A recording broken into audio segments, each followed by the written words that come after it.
Yes, ready, start. Mr.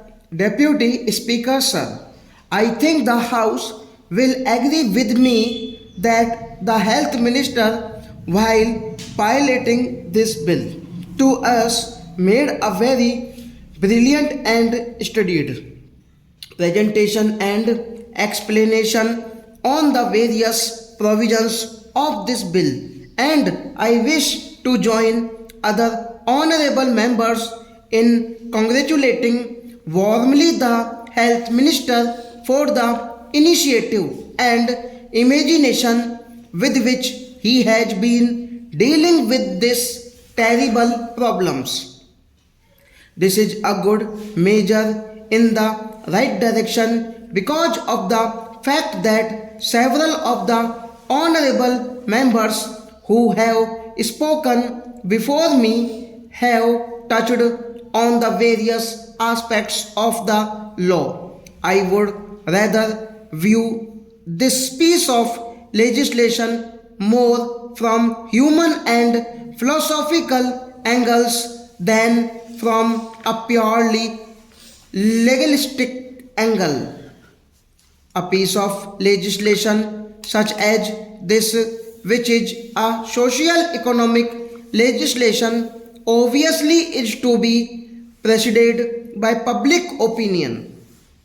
I understand that it is only the pressure of the public opinion which has compelled the government to proceed in the right direction, and they have rightly done, but it is the continuous pressure of public opinion which will make the government find out what are the effective wage and provisions in the legislation and what are the defective things which can be later on removed by further amendments.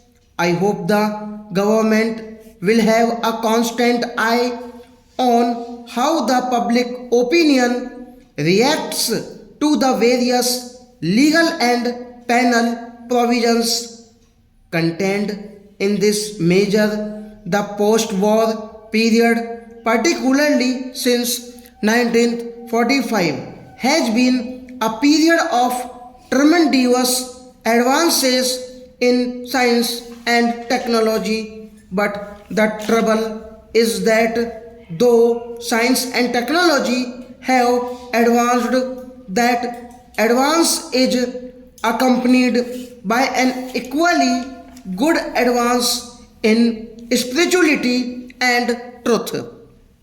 When science and technology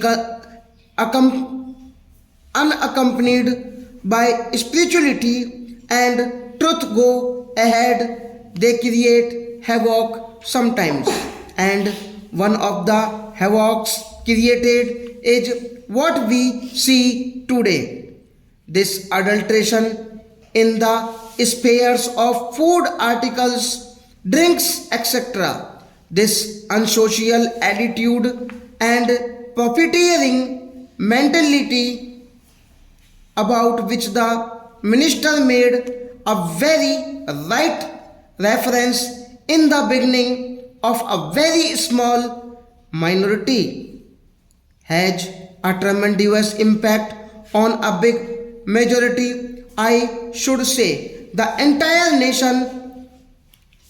These unsocial and antisocial attitudes and activities have to go, but they cannot be removed merely by legislation. They will ultimately go by the pressures of a very strong and continuously vigilant public opinion and enlightened public opinion all over the country. Stop.